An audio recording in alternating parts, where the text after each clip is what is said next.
오늘도 이 아침에 주의 피로 정결함을 받으며 말씀으로 씻김 받으며 성령으로 충만함을 받는 시간 되게 하옵소서. 주의 말씀을 듣고 순종하는 저희가 되게 하옵소서. 성령께서 온전히 주장하시옵소서. 우리 구주 예수 그리스도의 이름으로 기도합니다. 아멘. 오늘은 4장 들어갑니다. 출애굽기 4장. 출애굽기 4장 1절부터 5절까지 제가 읽겠습니다. 모세가 대답하여 말씀드리기를 그러나 보소서 그들이 나를 믿지도 아니하고 내 음성에 경청하지도 아니하리니 그들이 말하기를 주께서 네게 나타나지 아니하셨다 하리이다 하자 주께서 그에게 말씀하시기를 네 손에 있는 것이 무엇이냐 하시니 그가 말씀드리기를 막대기니이다 하더라. 주께서 말씀하시기를 그것을 땅에 던지라 하시기에 그가 그것을 땅에 던졌더니 그것이 뱀이 된지라 모세가 그것 앞에서 피하더라. 주께서 모세에게 말씀하시기를 손을 내밀어 그 꼬리를 잡으라 하시기에 그가 손을 내밀어 그것을 잡으니 그것이 그의 손에서 막대기가 되더라. 이것으로 그들이 그들의 조상들의 주 하나님 곧 아브라함의 하나님, 이삭의 하나님, 야곱의 하나님이 너에게 나타난 것을 믿으리라 하시니라. 하나님께서 사람을 좀 쓰려고 그러면은 참 보통 문제가 아닙니다. 사람이 자기 자신이 뭔가 강해도 교만해서 안 되고 또 아무것도 없어도 없다고 그러고 하나님이 좀 사람을 좀 들어서 쓰려고 그럴 때마다 하나님이 얼마나 고통을 받는지 모릅니다. 그만큼 핑계가 많은 거죠. 하나님이 옛날 보게 되면은 몇 사람만 예를 들어봐도 옛날 기드온이라는 사람을 불러서 한 13만 5천 명 되는 미디안 군대를 쳐부시려고 그러는데 하나님께서는 하나님의 영광을 나타내길 원합니다. 그게 뭔가 하면은 정말 모든 것이 하나님이 했다 이렇게 말을 듣기 원한다고요. 그런데 기드온이라는 사람 아무것도 아니거든요. 정말 별별로 없는 남자인데 그걸 불러가지고 참 미디안 군대를 좀 쳐부셔가지고 하나님이 영광 받으려고 그러니까 도구로 쓰려고 그러는데 도구로 영광 받으려고 그러니까 기드온은 이건 도대체 상대가 안 된다. 상대가 안 되는 것을 느꼈죠. 결국은 그냥 하나님을 시험했죠. 2번씩이나 시험했죠. 정말 이것이 하나님께로 왔다면은 하룻밤은 양털을 놔가지고 양털에만 이슬을 내리고 그 다음에는 땅에 내리지 않고 또 그 다음 날은 또 땅에만 내리고 양털에는 내리지 않고 이렇게 하나님께 2번씩 얘기해가지고 그때서야 순종했단 말이에요. 그냥 하나님을 그냥 이리 시험하고 저리 시험하고 그러거든요. 또 옛날에 그 사울이라는 사람을 왕으로 삼으려고 그러니까 키는 장대같이 큰 사람인데 기구 속에 숨어가지고 나타나질 않았어요. 내가 어떻게 왕을 하느냐고 말이죠. 그랬습니다.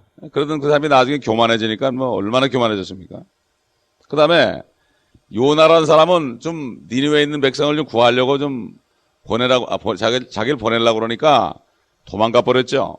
동쪽 니느웨로 가야 되는데 서쪽 요바로 가버렸습니다. 그런 식으로 베드로도 마찬가지죠. 좀 쓰려고 하나님이 갔더니 이거 나는 죄인으로서이다 나를 떠나서서 그랬다고요. 이거 보게 되면은 참 성경에 나타나는 사람들을 보면 대부분이 하나님이 좀 불러가지고 쓰려고 그러면 그렇게 이유가 많았어요. 요즘도 마찬가지 아닙니까? 이유가 많습니다. 그런데 보면 참 마태라는 사람 말이죠. 마태라는 사람은 로마 정권 하에서 참 세리로서 세금을 계산하고 있었어요. 근데 세금을 계산하고 있는데 주님이 지나가다 너 나 따르라 그러니까 네 하고 따랐어요. 그러니까 그에게 특권을 줬죠. 마태복음을 쓸 수 있게 했습니다. 마태복음. 사실 복음서를 쓴 사람들 보면 말이죠. 마태, 마가, 누가, 요한 다 특징이 있습니다. 하나님께 부르심에 순종한 사람들이죠. 이 누가라는 사람은 사도 바울을 따라가지고 감옥까지 간 사람이야. 감옥까지. 감옥 속에까지 가가지고 사도 바울을 섬긴 사람이야. 누가가. 요한은 물론이고요. 마태, 마가, 누가, 요한 이런 사람들이 복음서를 쓰게 된 게 이게 우연한 게 아닙니다. 베드로가 쓴 게 아니죠. 그렇기 때문에 하나님께서는 순종하는 사람을 축복하십니다. 제가 이렇게 주님이 저를 불러가지고 거듭나게 하신 다음에 주께서 이렇게 축복하신 건 전부 순종할 때. 처음에 주님이 나를 부를 때도, 사에게 부를 때도 하나님이 함께 하시면 손해볼 게 없을 것 같더라고요. 하나님이 함께 하면 하나님이 일하는데 왜 나를 굶어주겠냐 이런 믿음이 하고 오더라고요. 그게 보면 보통 교회들 전능하사 천지를 만드신 게 전능하신 하나님을 믿는다고 그러는데 정말 전능하신 하나님을 믿는다면 그렇다면은 뭘 못하겠습니까? 어떤 목사님이 저한테 간증을 하는데요. 그 사람이 참 풀타임 사역자로 하나님이 불렀는데 미적미적하니까 그러다가 도망가가지고 한국으로 갔대요. 그래서 한국 가는데 어디 가는데 어떤 분을 만나는데 그분이 그 목사님 보고 그러더래. 목사님이 되기 전이죠. 당신 한번 사도신경을 외워보라고 그러더래. 왜 잘 외워둔 거니까 전능하사 그러니까 그만두세요 그러더래. 여기서 쉬세요. 전능하사 천지를 만드신 하나님을 내가 믿사며 이렇게 딱 얘기하는데 그분이 그만요 이제 그만요 그러더래. 당신 지금 분명히 전능하사 천지를 창조하신 하나님을 내가 믿사오니 그랬죠. 그런데 당신은 전능하신 하나님이 불렀는데 왜 피해서 여기까지 왔냐고 말이지. 그러더라는 거예요. 예? 그렇기 때문에 참 우리가 전능하신 하나님만 믿는다면 뭐 문제 되겠어요? 아브라함이 어떻게 의롭게 됐습니까? 전능하신 주 하나님을 믿을 때 그것을 의롭게 인 거예요. 믿는 게 뭡니까? 전폭적으로 의지하는 거예요. 이게 믿음입니다, 여러분. 이게 믿음이에요. 요즘에 말씀을 많이 배워가지고 뭔가 줄줄 외우면 그게 믿음인 줄 알아요. 믿음은 간단한 거예요. 난 놓고 기억자 모르는 사람도요. 우리 게 어머님 계시면 아무것도 모른다고 그러지만은 하나님만 믿으면 되는 거예요. 아까 찬송 아까 했는데 우리 어릴 때 그 많이 부르는 찬송입니다. 힘써도 못한다. 힘쓴다고 거듭나는 게 아니라 이거예요. 참아도 안 되는 거예요. 믿으면 하겠네. 얼마나 쉬워요. 얼마나 쉬워요. 죽게 오기만 하면 되는 거예요. 너무나 쉬운 거예요. 주여 내가 여기 있나이다 나를 사용하소서. 이렇게 되면 하나님이 너무나 잘 쓰죠. 너무나. 마태라는 사람은 정말 그 양반 나 성경 읽을 때마다 야 멋쟁이다. 그 예수 영화를 봐도 아주 그냥 막 이렇게 쓰고 있는데 예수님이 가다 오라 그러니까 그냥 따라갔다고요. 사표도 안 내고. 사표도 안 내고 따라갔다고요. 그런가 하면 어떤 사람은 예수님이 따라오라고 그러니까 나 아버지 장사 좀 하고 가게 없어서 그러니까 죽은 자가 죽은 자로 장사하고요. 너는 나를 따르라 그랬다고요.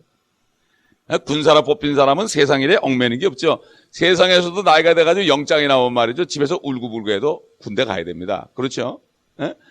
이 군사로 뽑힌 사람은 얽매이는 게 없어요. 얽매이는 게 있다면 영창 가는 거예요. 그렇기 때문에 하나님의 나라에도 4대 의무가 있습니다. 그 중에 병역 의무가 하나 있죠. 병역 의무가 뭡니까, 이거? 전도하는 의무예요, 이거. 이거 의무입니다, 여러분. 그 다음에 납세 의무가 있죠. 10분의 1 드리는 납세 의무가 있죠.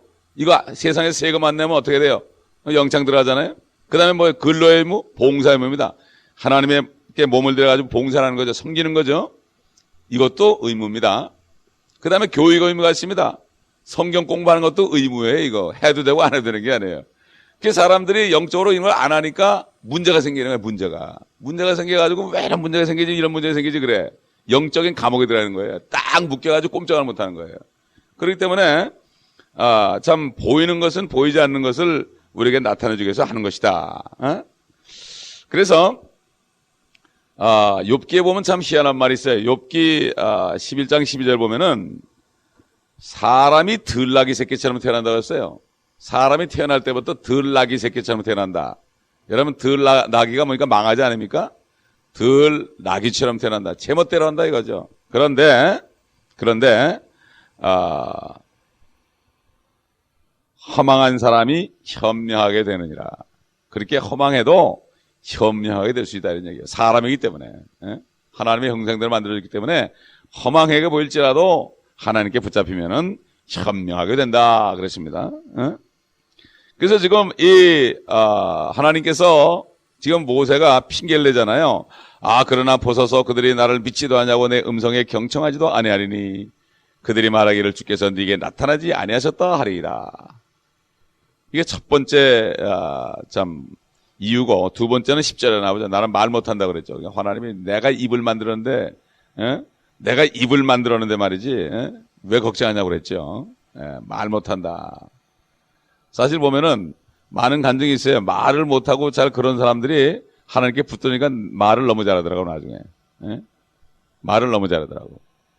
말을 매끄럽게 잘하는 것 같아도 하나님 말씀을 잘 못 전하는데 어떤 사람 말을 잘 못하는데 하나님께 순종하니까 몇 배로 말을 잘하더라고요. 예? 몇 배로 말을 잘해요. 이게 하나님께 붙들린 사람이에요. 그러니까 이게 아주 쉬운 거예요. 그러니까 예수 믿기가 너무 쉬운 거예요. 신앙생활이 너무 쉬운 게 내가 그냥 완전히 맡기기만 하면은 그럼 되는 거예요. 근데 내 안에 있는 건 내가 지금 모세가 보고 답답하니까 너 뭐 가지고 있냐고 그랬잖아요. 근데 하나님이 사실은 막대기 하나 외에는 다 뺏어간 거예요. 다 뺏어간 거예요. 그래야만 아무것도 없어야만 결국 하나님이 부를 때 초이스가 없기 때문에 그렇게 했죠. 하나님께서는 자기가 가지고 있는 걸 가지고 사용한다. 우리 어제도 이런 말씀을 나눴지만은 그래서 하나님께서는 이 모세를 부를 때 막대기를 이제 보여달라고 그랬죠. 땅에 던지니까 이것이 뱀이 됐습니다. 뱀이 됐다. 이 파라오라는 사람은 성경에 보게 되면은 그가 용이라고 그랬어요. 용, 사탄이라고 그랬어요. 그래서 에스겔서 29장 3절 보면은 파라오야 너는 강들 가운데 누운 큰 용이라고 그랬어요. 용이라. 용이 얘 뱀 아닙니까? 뱀이죠. 그렇기 때문에 결국은 그 마귀의 화신인 참 마귀의 모델인 파라오에게 가서 이스라엘 백성을 끌어올릴 때 막대기를 버렸을 때 뱀이 되도록 했다. 또 한 가지는 그 막대기를 버리니까 뱀이 됐다. 뱀이 돼가지고 자기를 물라고 그랬습니다. 마찬가지입니다. 우리가 가진 것 있잖아요. 우리가 가진 것을 줄에 쓰지 않고 놔버리면 어떻게 됩니까? 이게 나를 무는 거예요. 물질도 나를 물고 모든 게 나를 물어버리는 거예요. 그렇기 때문에 그 막대기를 하나님이 부를 때 그걸 가지고 막대기 같은 거 아무것도 안 하지만 그걸 가지고 내가 사용해서 하나님의 말씀에 들게 되면 우리 다 같이 4장 20절 보겠습니다. 4장 20절. 모세가 그의 아내와 아들들을 데리고 나귀에 태워 이집트 땅으로 돌아갔더라. 모세가 손에 하나님의 막대기를 가졌더라. 분명히 자기 막대기인데 모세의 막대기가 변해서 하나님의 막대기가 됐죠. 하나님의 막대기가 됐다. 그래가지고 막대기가 나중에는 아론에게 또 건네집니다. 아론에게 건네져요. 그러니까 처음에는 모세의 막대기였죠. 모세의 막대기였습니다. 두 번째는 아론의 막대기가 됐고 세 번째 그것이 하나님의 막대기가 됐습니다. 모세의 막대기는 선지자로서의 예수 그리스도를 여기 모형적으로 보여주고 아론의 막대기는 제사장으로서의 예수 그리스도를 나타내고 다윗의 막대기는 왕으로서의 예수 그리스도를 나타내는 것입니다. 그래서 이 모세가 그 뱀을 딱 꼬리를 붙잡으니까 어떻게 됐습니까?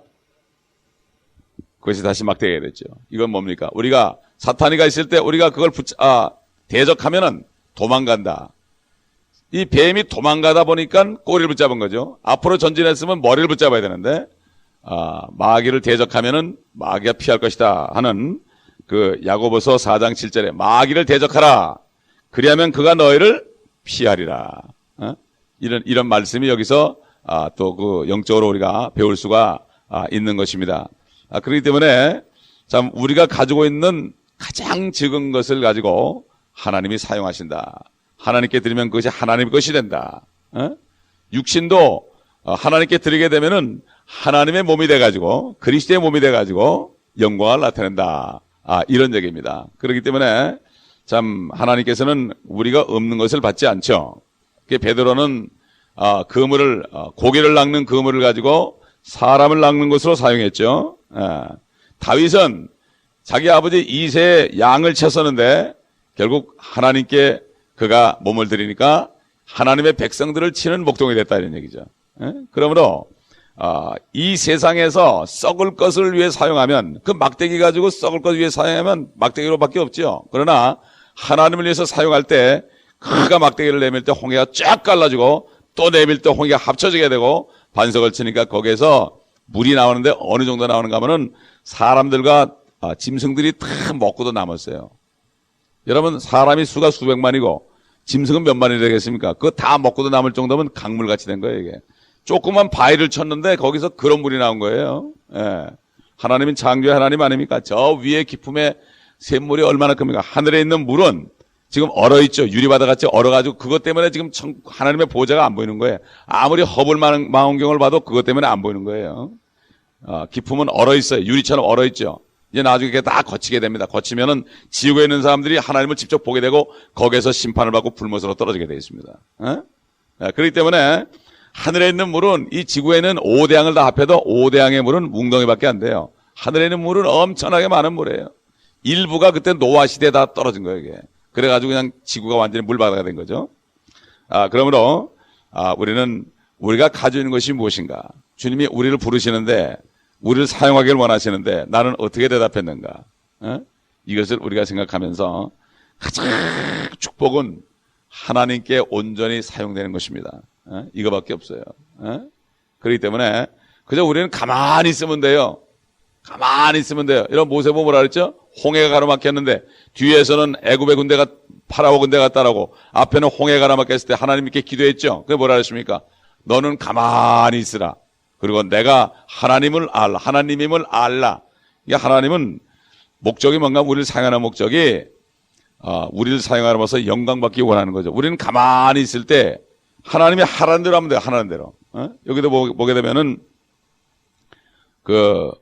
이제 나중에 보게 되면 이 막대기를 던져가지고도 안 믿으면은 뱀이 돼도 안 믿으면은 손에 또 이 손을 품에 집어넣어가지고 문둥병에 걸렸는데 다시 집어넣으니까 난 거 이걸 보여주라고 그랬죠. 그래도 안 되면은 물을 떠다가 버리면 그게 피가 될 것이다. 하나님이 하나하나 알려줬어. 하나님의 알려준 대로 하면 되는 거예요. 우리도 하나님의 말씀대로 하면 되는 거예요. 가만히 있으면 되는 거예요. 아무것도 염려하지 말으라 하면 아무것도 염려 안 하면 되는 거예요. 그렇잖아요. 얼마나 하나님이 그럼 성령 하나님이 베드로를 통해서 얘기했는데, 사도 바울을 통해서 얘기했는데, 그렇잖아요. 주께서 돌보심이라. 주님이 돌보신다는데 얼마나 좋아요. 그런데 우리도 옛날 이스라엘 민족 같아 안절부절이죠. 안절부절. 이스라엘 민족들은 그냥 어려움이 올 때마다 모세를 죽이려고 달려들고 우리를 차라리 거기 종되게 내버두지 거기서 마늘도 먹고 부추도 먹고 그거 먹었는데 여기 오니까 없지 않냐고 말이지. 더 좋은 거 먹었는데도 잊어버리고 그렇게 불평하는 게 바로 우리의 모습입니다. 그러므로 믿음이 없는 자가 되지 말고 믿음이 있는 자가 되어야 됩니다. 믿기만 하면 되는 거예요. 그저 내가 죽기를 각오하면 되는 거 아니에요. 여러분 세상의 깡패들이 말이죠. 죽겠다고 하면 막 배를 째고 달려들으면 그 도리어 막을 재간이 없는 거예요. 세상의 깡패들도 그렇게 배짱이 있는데 우리는 좀 하나님을 믿는 배짱을 가져야 돼요. 배짱을 가져야 돼. 그렇기 때문에 정말 믿음의 배짱을 가지고 주님 앞에 들어 누울 때 주님께서 우리를 사용하십니다. 그리고 영광을 받으십니다. 우리가 없고 약하고 힘들고 내가 죄인일 때, 베드로가 죄인일 때 주님이 찾아갔죠. 나는 죄인이로소이다. 나를 떠나서서. 우리 모습이 죄인이에요. 그렇기 때문에 찾아오신 거예요. 그럼 우리를 쓰려는 거예요. 우리를 죄인을 써가지고 하나님의 형상대로 만들 때 누가 영광 받아요? 하나님이 영광 받잖아요. 내 자식을 내가 못할 때 하나님이 만들면 하나님이 영광 받잖아요. 내가 다 그래가지고 애가 잘 되면 내가 잘 키웠다 그럴 거 아니에요. 그러나 하나님께 맡기게 되면은 하나님이 하게 되면 어떻게 하나님이 영광 받는 거 아니에요? 그게 믿음의 사람들은 다 그랬어요. 자식들에서 기도만 했어요. 기도만. 아무게 다. 우리 어머니도 제가 20년 동안을 술 담배를 하면서 그렇게 세상에 나가 돌아다닐 때 한마디 얘기 안 했어요. 새벽에 들어가도 이제 왔니? 열어줬어요. 권사님인데 한마디 나한테 너 그러면 안 된다 그런 얘기 안 했어요. 그리고 기도만 하신 거예요. 어머니가 돌아가시고 얼마 전에 병원에 입원했을 때 제가 전화로 내가 이제 전도사가 됐습니다. 어머니가 그렇게 기뻐하시고 돌아가셨다고. 여러분 그렇기 때문에 참 우리는 모든 것을 맡기고 할 수 없을 때 맡기고 의지하시기 바랍니다. 그럼 하나님께서 하십니다. 너희는 가만히 있으라. 그리고 내가 하나님됨을 알지어다. 기도하겠습니다. 아버지 하나님, 오늘도 다시 한번 말씀을 통하여 우리의 모습을 보여주시고 우리가 행할 것을 알려주시고 우리는 그저 가만히 있으며 하나님의 말씀에 순종하는 것이 최선임을 다시 한번 깨닫게 하심을 감사합니다. 우리가 가진 것은 막대기 같은 것밖에 없을지라도 주님은 우리 것을 사용하셔서 하나님의 것으로 만드시기를 원하시는 그 하나님의 뜻을 깨닫는 시간 되게 하시고 오늘도 이 아침에 우리가 머리를 숙여 묵상하며 기도할 때 하나님의 음성을 들려주시고 우리에게 말씀하여 주옵소서. 예수 그리스도의 이름으로